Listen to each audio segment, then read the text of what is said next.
Lieutenant Vance, thank you for joining us. Pleasure to be with you, Dennis. I want to ask you, first of all, that scene on I-84 in downtown Hartford yesterday, how do troopers train for something like that? Well, it's important to note that the experience is probably the biggest contributor as to how you manage things in the year 2020. And by that, I mean, going back historically to issues that have occurred in the past, we learn from those issues. And those issues are brought forth to the training academy, and not just for new troopers, but for existing troopers, troopers that are already on patrol, seasoned troopers. We learn from history.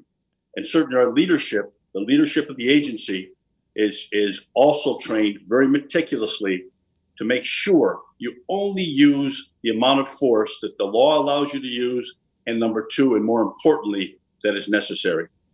The video from Minneapolis is truly disturbing, really, really difficult to watch.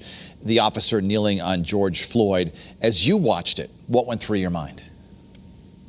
It broke my heart. I couldn't understand why that was happening and why no one was doing anything about it. They were standing in close proximity to that scene. It was unprofessional. It was unnecessary. It was extremely excessive force. And the end result was absolutely tragic, not only for the Floyd family, and especially for the Floyd family, also for law enforcement all across the country. Yeah, this officer certainly besmirches the reputation of officers all across the country. How difficult is it now for the men and women in blue across the nation to do their jobs because of him? I think it's important. It's important that for years now we've been involved in community policing. And by that I mean dialogue with community leaders, dialogue with youth, dialogue with college students. It's learning from each other, and it's taking away during those dialogues to each other's side to try and educate our officers and certainly the people that the leaders represent.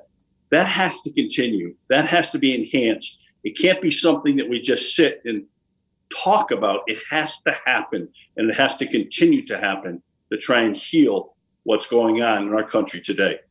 Lieutenant Paul Vance, retired from Connecticut State Police and a consultant here for Channel 3. We appreciate you joining us today. Thank you, Dennis, very much. Thank you.